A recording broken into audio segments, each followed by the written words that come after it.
Alors, MEM, c'est l'abréviation pour, alors le M pour mental, le E pour emotional et le M encore pour memories. Donc, c'est les mémoires mentales et émotionnelles qui se stockent dans le corps. On sait bien que par exemple, quand on a une espèce de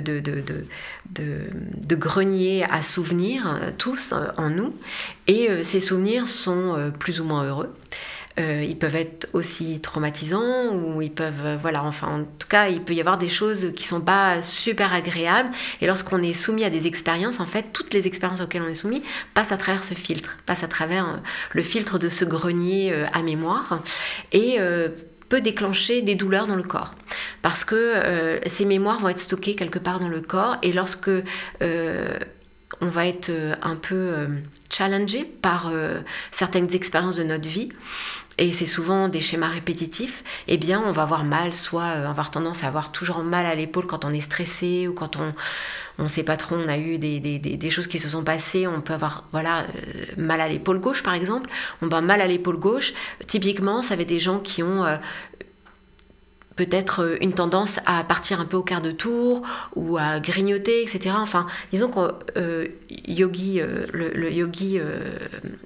Jagat, qui a mis au point en fait ce même Gong Yoga, était aussi ostéopathe de métier, et s'est rendu compte en fait que les gens avaient toujours des douleurs dans des endroits qui se répétaient et qui étaient dus en fait à des schémas mentaux et émotionnels. Donc il a travaillé là-dessus et il a mis au point 39 postures, 39 exercices qui permettent de déloger en fait, qui permettent de libérer, d'apaiser ces douleurs, ces endroits, et de libérer petit à petit en les répétant en fait ces schémas répétitifs émotionnels, mentales et émotionnels, et qui sont reliés à ces douleurs. Voilà. Donc en fait, c'est 39 postures de yoga avec le gong.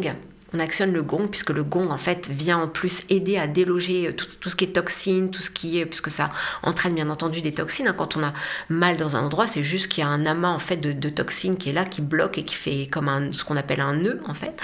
et qui agit à plusieurs niveaux, que ce soit au niveau en fait cellulaire, donc physique, mental ou aussi spirituel, et donc ça bloque. Et donc on vient avec le gong et avec la posture plus une affirmation débloquer en fait ces endroits à tous les niveaux, au niveau mental, émotionnel et physique et spirituel. Mais comment ça se passe pratiquement ? Alors pratiquement, c'est comme un cours de yoga, c'est-à-dire qu'on est sur des tapis de yoga, et donc on a des exercices à faire selon un petit peu l'état des lieux, c'est-à-dire que je vais commencer par un questionnaire sur les endroits qui peuvent être douloureux par moment, qui reviennent. Donc si par exemple une personne a tout le temps mal dans le bas du dos, voilà, je vais donc regarder à quoi cela correspond. Donc si ça correspond par exemple à une tendance habituelle, style fringale, ou style je sais pas, constipation émotionnelle, on a du mal à dire les choses par exemple aux autres, etc. Enfin voilà, donc je vais voir à quelle tendance ça correspond, et en fait il y a vraiment une corrélation entre les douleurs dans le corps et les mémoires mentales et émotionnelles. Donc je regarde à quoi ça correspond, et j'ai donc des exercices qui sont prescrits, que je prescris en fonction en fait de ces problématiques qui reviennent systématiquement, de ces schémas. Donc je les propose, et donc on travaille dessus. Soit on travaille, alors on a un kriya en fait, un kriya ça veut dire un set d'exercices d'échauffement pour chauffer le corps, et aussi parce qu'on a tous des tendances qui sont un peu communes en fait. Donc on va travailler sur ces exercices-là, qui sont à peu près 4-5 exercices, et ensuite selon les personnes, on va travailler donc sur des exercices qui vont être leurs tendances,